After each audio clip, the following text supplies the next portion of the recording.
Follow the money. That's what I always say. You always follow the money. Yeah. This is Follow the Money with Mitch Moss and Pauly Howard on VSiN. Yes, here we are, Follow the Money. Pauly Howard, Mike Palm, live from Circa, Sirius XM Channel 158. Get the VSiN Watch app loaded up on a Wednesday. Rich Gannon in 15 minutes. AFC, NFC title games. Ben Johnson of the Bears. Sal Powell with the Eagles' perspective. Todd Lebo on Kansas City and Buffalo. Sports Radio 810 in KC. Jeff Sherman at the Westgate. Super Bowl lines, the landing spots for the games over the weekend. NBA card and also some golf picks. And our good friend Mike North. We go to Chicago as Ben Johnson was introduced today. His thoughts on if the Bears got it right. Standing ovation when he walked in to the facility. And also under the radar, Sosa and the Cubs kissed and made up as well. So we also have the Jan Sanity winner at 3:15 Pacific, 6:15 Eastern. We'll draw that as we had 5 people go 11-0. Incredible. So we'll give that, announce that winner coming up. Do you concur? Top, bottom, NBA card, NHL card. You won't believe what happened to Mike Palm in half an hour as well. How you doing, Maestro? Oh, I saw your tweet. I thought it was a numbers game. Look at this loaded guest lineup today, Paul. Very excited. Excited to get Sherman's picks on golfs as well. I got a lot of questions for Gannon and Sal Pal and our friend Mike North as well about this hire. Somebody's got to come out and say it. Everybody can't drink the Kool-Aid that you and Mitch are drinking about Johnson. Yeah, I'm going to find some. I'll find somebody to agree with me. It'll be good. It'll be good. As always, we start with a ton of NFL news. I don't like this hire. Glenn goes to the Jets. You lose the press conference. I know a lot of old-time Jet players like the hire. I'll be honest, I'd be better off with Rex Ryan. I just think he's not that good of a coach, and we know it was Darnold and not the scheme in the Sunday night game. I know you had a ton of injuries. Stop something. Come on, you can't give up a 40-burger at home against the 6 seed. This is a tough sell for me, so Glenn gets the Jets job. What say you? Johnson and Glenn both off their worst games of the year. Yes, I Get know. the 2 head coaching jobs. I'm surprised. You know, to your point, if they were going to go defense again, right? They went away from Salah. If you're going to go defense again, I thought Ryan was probably the front runner there. Yeah, campaigning pretty hard for that job. I'm not saying Aaron Glenn shouldn't get a job in the NFL. He's certainly more the adult in the room between him and Johnson. But I'm not sure that this was the right fit. And there's a lot of uncertainty there as well as you go into that situation with where you're going on the offensive side of the ball. I mean, this my Pro Football Focus rated that defense the top at every single level of the defense. Top line, top linebacking crew, top secondary. And after Bobby Saleh left, they were the second worst defense in terms of efficiency. Only one worse was the Bears. Yeah. Think about that. They fired the 2 defensive head coaches and they went down. So I'm a little more jury out on Glenn. I lean probably not the right choice, but I'll wait and see. Tough situation. Tough for him. Who's the quarterback going to be? For him. Yes. And then you got to smooth things over with Wilson. And that media. I know. That's right. No doubt about it. McDaniels, the OC at New England. He joins Vrabel. Say what you want about him as a head coach. Lousy. We know he's a good coordinator. That you can't debate. So that's a good move for the Patriots. He's now the OC. Now staying as OC at Tampa, and a shocker is Cohen. Cohen took a big raise and says, no, I'm removing myself from the Jacksonville job, which coincided with the news 10 minutes ago that Bulky is now out in Jacksonville. So some stability here finally for Baker. His offensive coordinators, 2018, Todd Haley and Freddie Kitchens. Yuck. 2019, Todd Monken. Van Pelt in 20 and 21. Ben McAdoo and Liam Cohen in 2022. Canales last year. Cohen this year. He finally gets Cohen. 7 in 7 years. 2025 will be the first time Baker gets a third year with an OC. A bit of a surprise here where he was the favorite to get the Jacksonville job. He says, no, I'm going to stay put in Tampa and call plays. Well, what's the big lesson here? Nobody wants any part of Trevor Lawrence? Is that the storyline? Everybody agrees with Shady McCoy? That it's Lawrence, not Peterson? That the reason that they haven't been successful? I don't know. I think it's a good move to stay in Tampa, though. Did a very good job this year. This running back out of Oregon was terrific. I think he's got something to build on. Bulls will get the defense ready, and they were banged up. The whole secondary was banged up for them in the last quarter of the year. Yeah. Maybe Joe Brady takes it. I don't know when the Bills are done. But this is it's not a hot job, no doubt about it. And I'll tell you another one that's not a hot job, and this is a hot mess. I think this is going to happen. For the second straight day, the Cowboys are going to meet with Schottenheimer. They interviewed him for 4 hours yesterday. This is like when Van Halen hired Gary Cherone to be the lead singer. What are you doing? What are you doing, Jerry? Take the keys away from him. That was the tweet. That was the tweet of the day for me. Take Jerry's keys, please. What has he done? Now, go back and look at Schottenheimer's resume. What has he done? Where has he had a great offense? With the Jets 15 years ago? I mean, no. They hated him in Seattle. You go through the whole thing. Yeah. You ever talk to a Seahawk fan about him? About, oh, my God. I mean, this is one of worse than Darrell Bevell. They hated this guy up there. Yeah. And his dad was a defensive coach. It's not like he came from some lineage like Shanahan, right, where the dad taught him something. I can't believe this, that he could be the coach of the Dallas Cowboys. I still don't think it's going to happen. Kellen Moore? I thought Kellen Moore should have been the favorite all along. Mm-hmm. Once Big Mike said he wanted 4 years. Right. I thought Kellen Moore. So we'll see what happens here. I mean, obviously Jerry wants somebody that's, like the Clapper, that's going to let him run the show. How do you sell this? How do you go out and renew season tickets if Schottenheimer's the head coach? Yeah. I mean, I don't think much of Big Mike, but certainly he's better than Schottenheimer. This is unbelievable that this could happen. I thought Big Mike would have been a much better hire for the Bears than Ben Johnson. Why are you so down on this? He's not a leader. You have to be a leader to be a head coach. It's a totally different traits than being a coordinator. We've seen many, many, many good coordinators. I went and looked through Gannon's resume of all the different offensive coordinators. None of them ever became good head coaches. Callahan wasn't a good head coach. Paul Hackett was a bust out. Right. Rod Dahauer, did he ever win 50% of his games? You know who his first offensive coordinator was? You would know this. Bob Snelker. Jerry YouTube Burns. That. Remember Jerry Burns defending Bob Snelker? Every other word was an F-bomb. I got Snelker crying here right now. We got, oh my God, disheveled guy. Incredible, yeah. He goes, yeah. It must have had 50. You'll never see that today. 50 F-bombs in the post-game press conference after they won, and my OC's crying. What happened? So that's hilarious with Snelker, absolutely. But I think they needed creativity and imagination, and they needed a stud offensive play caller and someone to fix Williams. That's what it comes down to for me, and that's why I think they hit it out of the park. If it wasn't going to be Johnson, to me, it had to be Kingsbury. If it wasn't going to be Kingsbury, it had to be McCarthy. So you're concerned, you're not the only one, about getting up there in front of a group and socially awkward and all that as well, and I don't think you thought the press conference was all that great either. No, I didn't.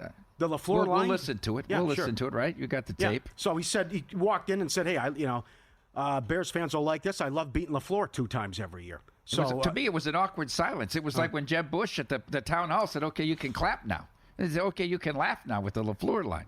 This guy's not going to make it. I'm just telling you, Paul. Johnson asked earlier today, how much did the decision weigh on him, and was it a big reason why Caleb Williams is a quarterback, why he took the job? Modern football in the NFL is quarterback driven. That is no secret.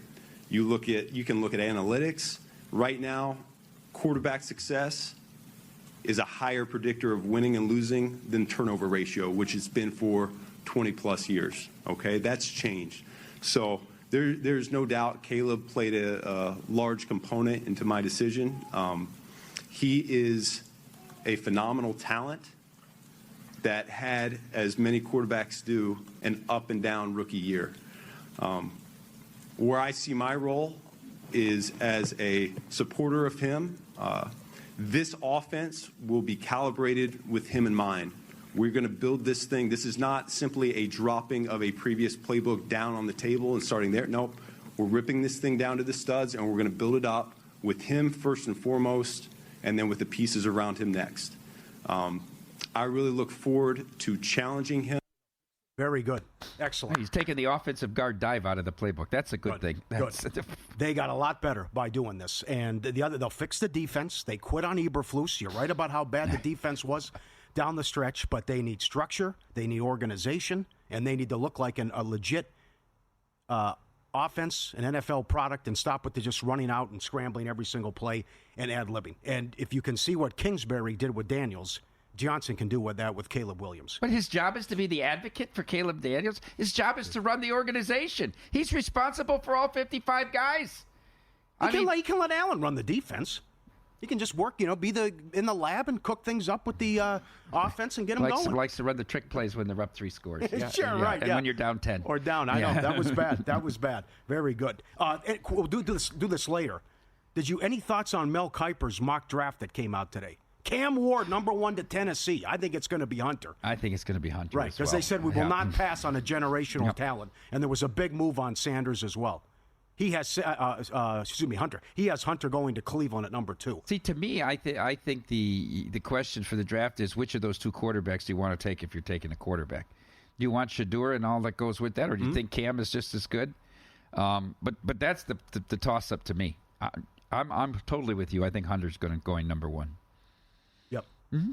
Huge. 15-1 down to plus 150 in some spots. Put your skills to the test in the Pegasus Playoff Pick'em Challenge, brought to you by our friends at First Bet. Sign up for free to play at sports.first.com/contest and make your picks for Saturday's marquee horse races at Gulfstream Park, as well as the Sunday big football games. Top pickers will get First Bet vouchers you can use to play the ponies, and everyone who plays will receive VSiN's Super Bowl betting guide. Sports.first.com/contest to play with the Pegasus Playoff Pick'em Challenge. More on Kiper coming up. Incredible what happened to Paul last night. We'll share that story and get your feedback as well in a doozy and win some, lose some. Rich Gannon up next, the former MVP, played in the Super Bowl. His thoughts on the AFC and NFC title games. How will Ben Johnson do with the Bears? What's next for the Raiders? Will he ever think a rookie quarterback will play like this again with what Daniels is doing? Follow the money. VSiN, the Sports Betting Network. Gannon straight up next.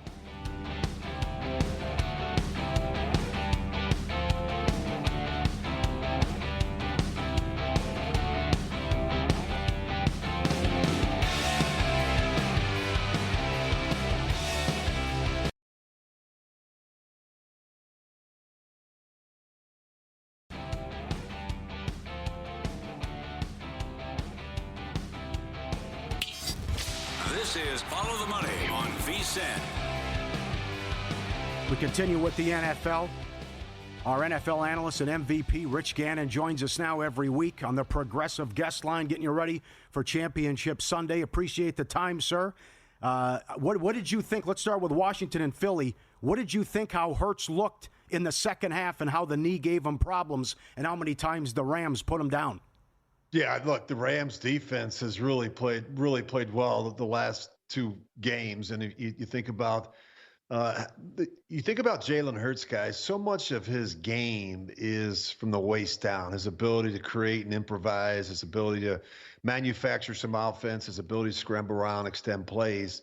And so when you take some of that away, he loses his effectiveness, and he's never going to be a pocket passer. That's not really his game, and that's not what Philly wants to do. Kellen Moore wants to run the football with Saquon Barkley, want to play action, take some shots down the field. When defenses start bringing that safety down, you start getting some friendly looks on the perimeter and take shots to A.J. Brown and Devontae Smith. But if you're Washington and you can keep the lid on the running game and the explosive runs from Saquon Barkley, he's going to get 100 yards, but make him do it over a 60-minute game. Don't let him rush for 200 like the Rams did last week.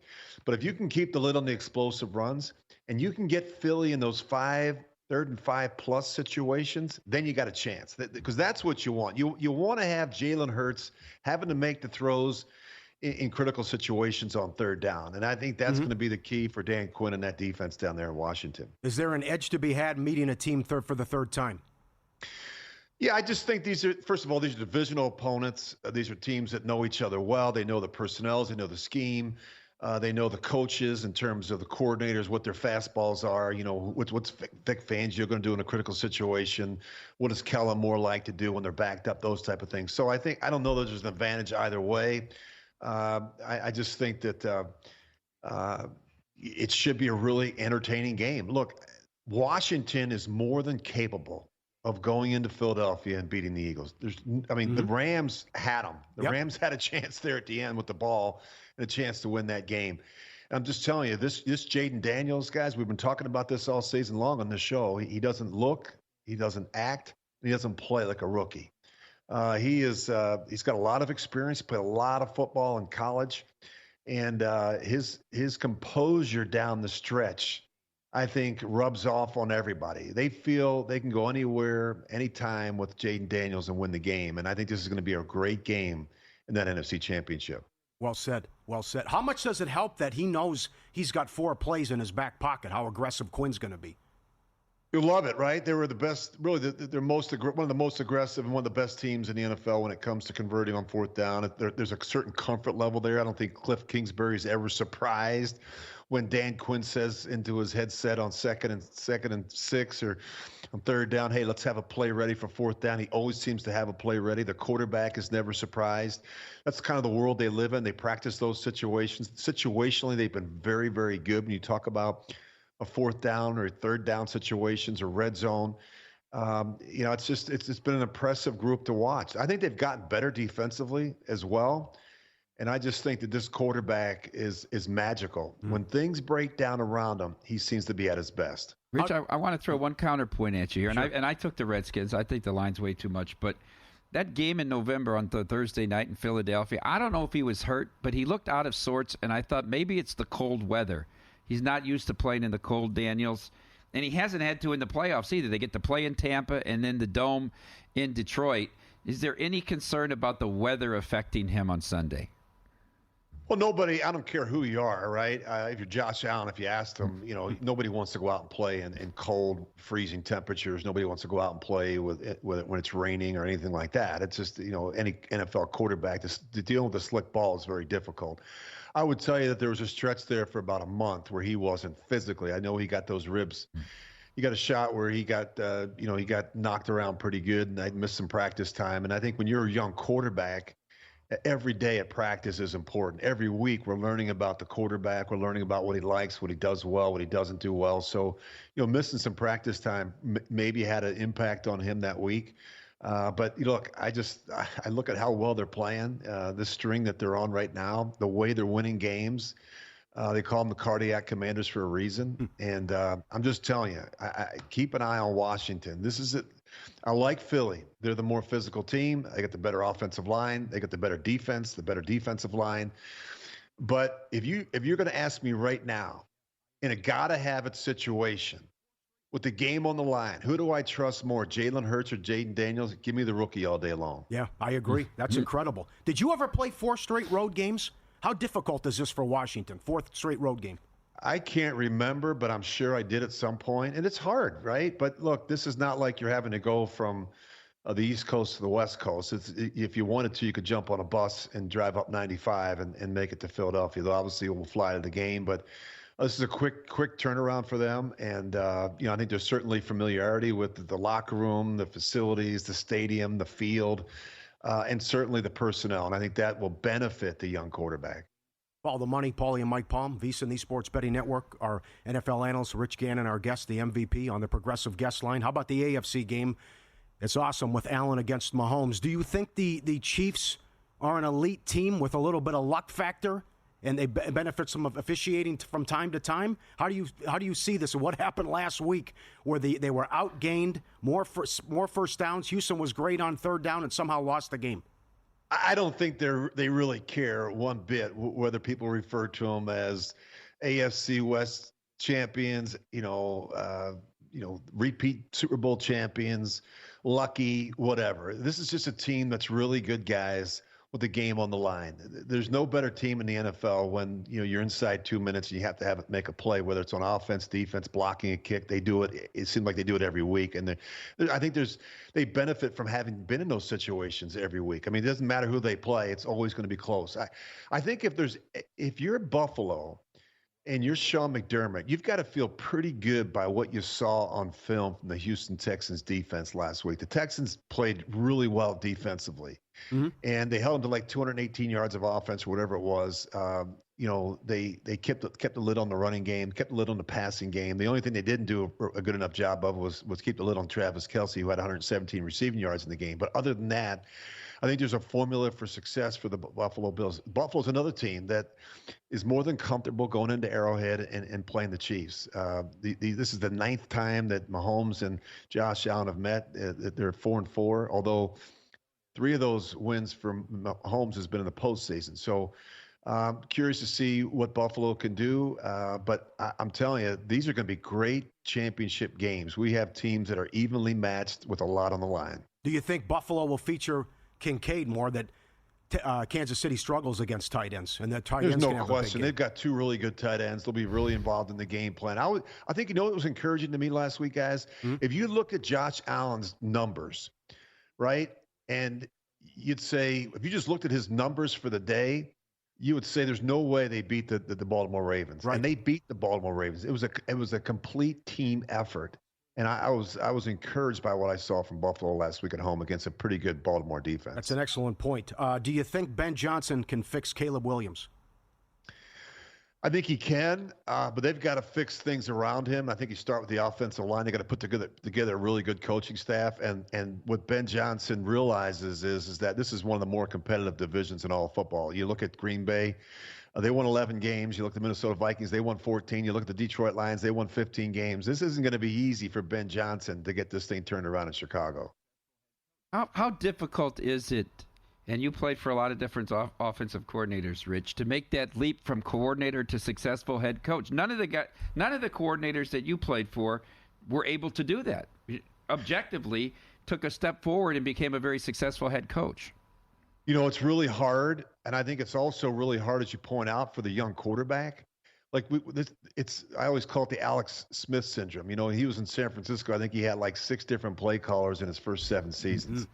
You know, it's really hard when you got a young quarterback where you're like this year. This playbook's going to be completely different than what he had last year. The terminology, the verbiage, the footwork, the concepts, a lot of new learning, the protection. So it's going to be a real challenge. If my advice to Caleb Williams would be, don't leave Chicago this offseason. Stick around that facility and learn that new playbook. Love talking to you, Rich. Excellent job. Enjoy the games. Catch up next week. Appreciate you. You guys are the best. Thanks. Thank you. Rich Gannon. That was awesome. Good question at the end. It is hard, but no doubt he's got his work cut out for him. You know who his last offensive coordinator was? His final year with the Raiders? Steve Sarkisian. Really? Yeah. Who was only 9 years older than Rich at the time. Yeah. Yeah. He had a bunch. Tom Moore, a lot of them. Tom Moore, he's still Trestman, out there. Yeah. Trestman. Yeah. In sports betting and trading, understanding probability, the ultimate game changer. Unlock the secrets of high-probability trading with Todd Bubba Horowitz, former floor trader and seasoned sports bettor. With over 45 years of experience, visit BubbaTrading.com/VSiN today. Promo code VSiN500 to save $500. Don't miss your chance to sharpen your strategy and gain the edge in your trading game. BubbaTrading.com/VSiN, promo code VSiN500. Everyone knows about their bad beats. How about their lucky wins? Your feedback up next. You won't believe what happened to Mike Palm. Follow the money, VSiN, the sports betting network, VSiN.com, Sirius XM channel 158.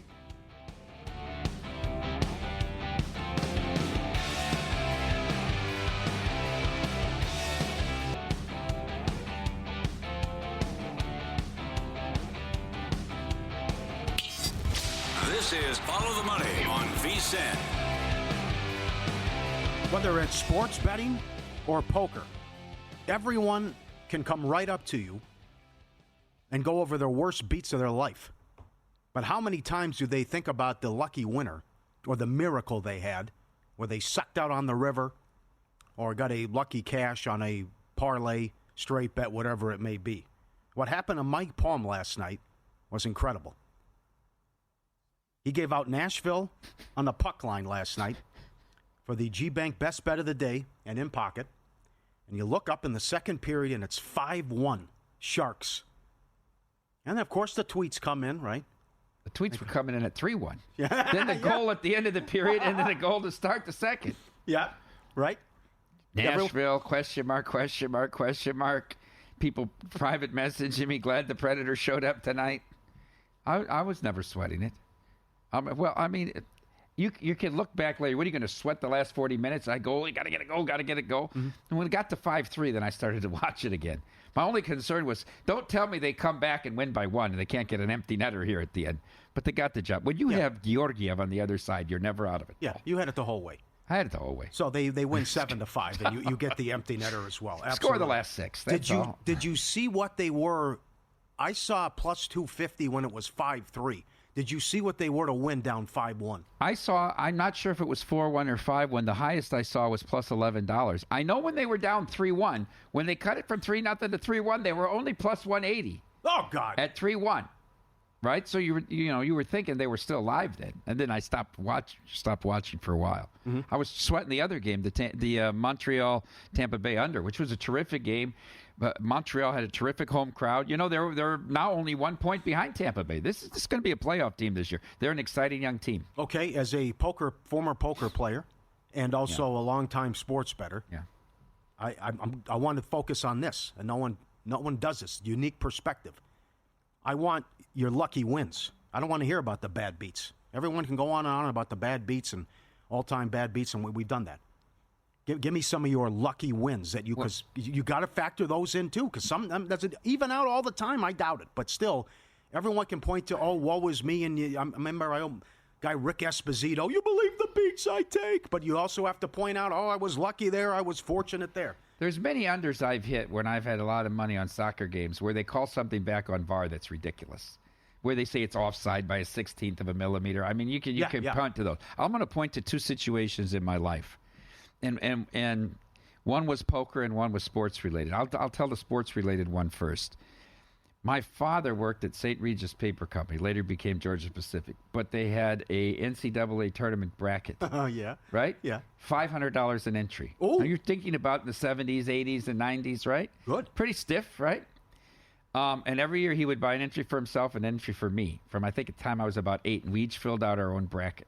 Of course, I was a big North Carolina fan, so I had them winning it every year.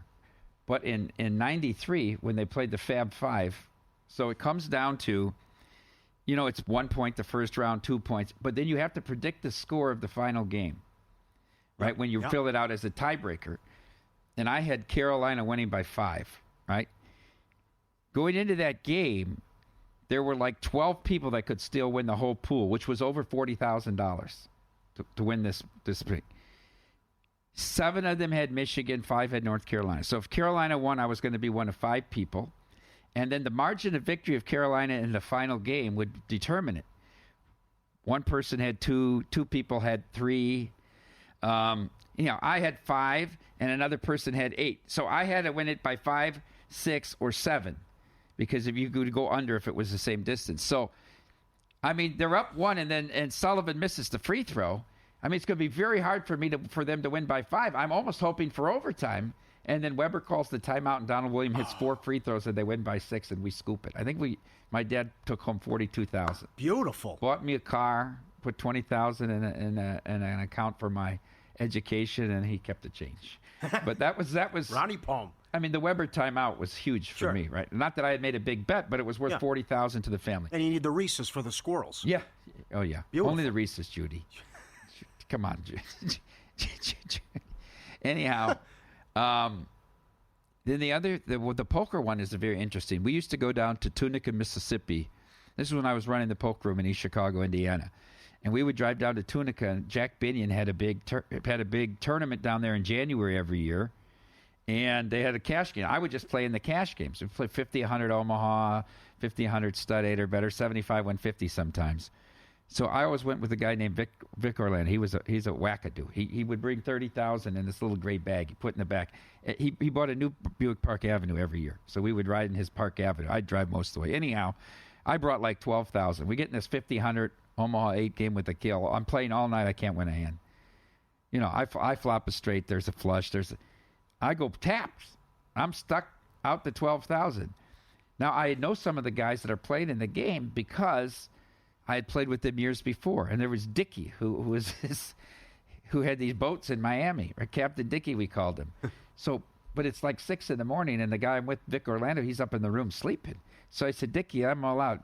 I don't want to go wake up Vic with the $30,000 in the bag. He said, oh, no problem, Mike. He hands me $5,000 in chips, loans me $5,000. So here comes the hand. I think it's 4 bets before the flop. Omaha 8 or better. I have ace, 3, 4, king. Ace, 3, 4, king, and I'm double suited to the ace and the king. Ace, hearts, king, clubs. Your buddy Mark Gregorich was in this hand. One of the best high-low players I know. You see him on the network with David Baker, terrific contest players. Mm-hmm. Flop comes 5, 6, king. So I flop second low draw, the bottom end of the straight, and a backdoor heart draw. It gets capped 5 bets. So I think it was a 75-150 hand. So it gets capped 5 bets. 6 people in the pot. Next card comes Jack of Hearts. Now I pick up a heart draw. Bet, raise, and I have to call. I take all this pressure. Now I'm like going through the 5,000. Like, what's going to happen to me? My life's going to be over. I'm going to go bust in Tunica, Mississippi. The miracle deuce of hearts on the river. I scooped the whole pot. Ace 3 with the nut hearts. All 3 other guys in the hand had ace deuce 4. It's the cased deuce. They all call with the second low ace 4. And I scooped this huge pot. I win like 8,000 in the pot. 2 hands later, I make a straight flush wheel. And I take the 5,000 up to like 22,000. End up winning to give Dickie back his 5. End up winning like 6, 7. But it's a miracle deuce of hearts. People there that know me from Chicago that were in there, they said, if the deuce of hearts doesn't come, are you still alive now? They were asking me that question 5 years later. Now ask the question 25 years later. So very good. Very lucky deuce of hearts, like manna from heaven. Yeah. I've won on a Hail Mary before, on a halftime bet. Also became a chip leader at Stacks and Racks when I hit runner when I did a flush draw. The first time I met you there, we didn't know who the hell we were. I remember I think Fowler was on the game. Remember the Stanford-UCLA game? I think Rosen was the quarterback. They sacked him on like the last play and returned it for a defensive touchdown to cover. Wasn't that part of like the bad beats It is, open with for a Van while? Pelt. Right, yeah. Van Pelt had it as part of his open. And I had the other one, too. Yeah. It's the one where Brent Musburger was doing the game when Northwestern was playing Ohio State. And they threw the ball backwards 30 yards in the end zone, and Musburger said, there are some people watching. In the desert. I can't believe what I just saw, or whatever was right. Yeah. I don't believe what just happened. Right, that's one of those lines. Right, Musburger was on the game. The Ohio State-Northwestern nonsense with the lateral and the Stanford return against UCLA, which you see at the beginning of bad beats when Van Pelt and Stanford Steve do it. So send in your luckiest wins. Yes. Tweet them out at Follow the Money. Yep. Paul Howard. FTM at vsin.com. The email. Tweet at us as well at Mike Palm Circa at vsin Live or at Pauly Howard as well. It's everyone wants to talk about the bad beats and what's happened over the years. But let's talk about the miracle wins once in a while. Like this guy had last night. 5-1. Not to win. $720 swing, Paul. Yeah. It was not to win. Puck line. $1.40. Is that on your bad beat? San Jose? What an awful beat for San Jose. 5-1 and they can't even cover the puck line. You got to be kidding. And they said, who are we going to play? Who are we going to keep, Shesterkin or Georgiev? Remember? The Rangers had a debate a few years ago. Now this guy might be the worst starter in hockey. Do you remember during COVID when they played it up in Canada, they wouldn't play Shesterkin? I would lose my mind every day. They were playing Lundqvist and these other guys. I go, put Igor in. What are you doing? It was ridiculous. What about when we were arguing with Dennis on the during the playoffs with the Knights? Yeah, Leonard or Fleury? Remember that from the DoubleTree in Edmonton? Yeah. Well, we got another angle with that, too, involving nachos with a former Golden Knight. I think I've seen it all now. We're getting ready for Big Game 59 with a big deal to match. Save $59 off the VSiN Pro annual subscription when you sign up using promo code FTM. Become a VSiN Pro annual subscriber. Bet smarter all year long. Full access, every best bet, every host, every guest. The betting splits, DraftKings, and Circa. The 24/7 video access, all the betting guides. VSiN.com/subscribe. Promo code FTM. Save $59 off the VSiN Pro annual subscription today. VSiN.com/subscribe. Sal Pal in 15 minutes. Live from Eagles practice. Jan Sanity winner at 3:15 Pacific. Up next, win-lose. Some vicious beats. Some big tickets in cash. And you won't believe what happened in Edmonton. Follow the money next. VSiN. The Sports Betting Network. Sirius XM Channel 158.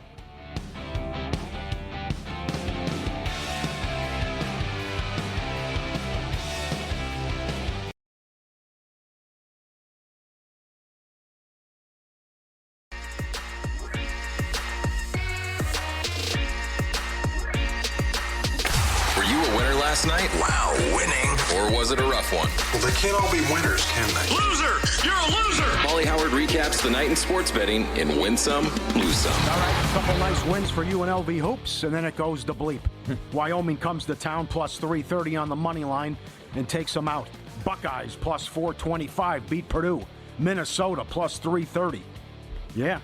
beat Iowa. They beat I was Iowa. reeling, Paul. Yep, Arizona State plus 330 as well on the money line. The Heat are in a world of hurt with this Butler fiasco. He wants out, the distraction. Not a good basketball team. Beat at home by Portland, plus 340 on the money line. Nuggets Sixers over, 227.5 up to 232.5. No problem. Lakers Wizards under, 231.5 down to 227.5. Subscribe, be part of the team, vsin.com, our radio and podcast friends. You always want to see these tweets and videos at Pauly Does Vegas on Instagram. Send them in, we'll put you on. Put you right on TV. Thanks to everyone who's look at this. The dog by the fireplace, he's got it all figured out. Sure, got that. Oh, yeah. Piece of cake. Look at him. Right up there, face pressed against it. Oh, not a care in the world. Like that. He's going to hurt your neck, big fella. You okay? Oh, that's excellent. With his bed right up to the fireplace. Must be cold where he's at. And he comes in, he's got his toys on the side as well. That's excellent. A-plus video. Thanks to people who sent that in. Lose some. I've seen it all now. Capitals goalie Logan Thompson said he was distracted by a tray of cheese-covered nachos thrown on the ice while the Oilers' Corey Perry scored last night. That's a first. We talked about it in the coach's office. I don't think I've ever seen a nachos on the ice in a hockey game. Can we bring him into the locker room? Less than 5 minutes into the third period, the Oilers skated in the Capital zone with the nachos already have been tossed onto the ice by a fan. Draisaitl passed the puck to Perry, who blasted a shot away from the tray, beating Thompson to cut the deficit to 3-2. He immediately pointed to the nachos with his glove and started complaining. I said, hey, that's on me. I got to play to the whistle, but no one noticed. There's nachos on the ice, I said to the official. He goes, can we challenge it? Rule 63.5. Objects thrown on the ice and spectator interference. In the event that objects are thrown on the ice and interfere with the progress of the game, the referee shall blow the whistle and stop the play. The nachos didn't interfere with the Oilers skaters. I didn't see him, Perry said. And he scored. In any event, Thompson, with the win, is now 22-2-3 on the season. What a job by this guy. The only way you can beat him is with tomfoolery and skullduggery with a tray of nachos. Well, they could have challenged that then, Paul, because a missed stoppage is challengeable, right? If it hits the netting and they didn't see it, you can go back and challenge a missed stoppage. Although if they said it didn't affect the play. But a feather stopped the point in the Australian Open. A feather was flying down the middle of the point. They called out let. He saw a feather. You see Zverev go off. It's funny. Go on YouTube and find it. Why did we let this guy go? I don't Golden know. Knights. Richard Wilk used to bring him around here all the time. Really nice kid. Yeah. I guess we thought Aiden Hill was going to be there. But you could have got so much for Aiden Hill after they won the Cup. He had a great run for the Cup, and you had this young kid there. But they have the lowest goals against of any team, and they've been terrific. Are you aware of this New Jersey thing? We'll get to top-bottom later. I had no idea. Dead under. They're on an 18-2-1 under run. Markstrom's been great. 2-2-0 against. Yeah. Forget Ottawa, 11-1. How about New Jersey, 18-2-1? Okay, here we go. We got the mayor of Philadelphia here at the pep rally getting ready to get the Eagles fans going. This didn't go well. E-L-G-S-E-S, Eagles! What happened? What happened? Sherelle Parker. Yeah. Sherelle Parker. That's a tough one. Yeah. I'll have to ask Sal Pal about that. Long time since Wilson Goodbaum, those move people. Philadelphia. Damn. Bad beats. And San Jose, here it is. Plus 330 to win. And plus 1.5 goals. They led 5-1. 5-1. They lose 7-5. That is nuts. VSiN, the Sports Betting Network, now live 24/7, Sirius XM Channel 158. Whether you're at home, on the road, or on the go, now there's more ways than ever to tune into VSiN. Stream us live, vsin.com, VSiN Watch App, YouTube TV, iHeartRadio, Fire TV, Roku, and now Sirius XM Channel 158. Take us wherever you go, easy to find. VSiN. How about Mel Kiper's mock draft? I got it here. Cam Ward, number 1. I think Cam Ward, I'd rather have Ward than Sanders. I think Ward's going to be a good pro. But number 1, that's a whole different kettle of fish entirely. Can't do it. And I do think Hunter will be the pick. Hunter to the Browns at number 2. He has the Giants taking Sanders at number 3? I don't know that the Mara family wants to get involved in all that. I know. I'm with you. You're not the only one to say it, too. Yep. But time is running out for the GM and Dable, the head coach. They have to get this right. But Jones gone, Locke a free agent. Who knows? What do you think about 4? Carter to the Patriots. You don't like it? Well, I like it. Yeah. I think that'd be a good pick. Yeah. And with Vrabel? If Mayo doesn't win the last game, they're trading down from 1 and getting a haul. Yeah, I know. 2. Well said. I know. Ridiculous. Lunacy how these organizations handle it. But I can see where you're coming from. Trade back and address skill position players. Mason Graham to Jacksonville at number 5. McMillan to the Raiders at 6. They take a wide receiver at 6? I think you have Piper. to draft a quarterback. Yeah. You can't. I mean, I get it that Bowers is your only receiver, but you still don't have a quarterback. A lousy defense, too. You can't go tight end, wide receiver back-to-back. Yeah, get a quarterback. Walker, linebacker out of Georgia to Carolina at 8. Warren to the Colts at 14. That's very popular. I think he's right on with the Bears. Campbell? The offensive line. Yeah, probably. Now, most people had Genty going to Dallas at 12. Kuiper has Genty falling to Denver at 20. I think that'd be a good pick, too. But I wouldn't be surprised if the Cowboys take him as well. I think he's going to be a good pro. Where would you rather go if you were Genty?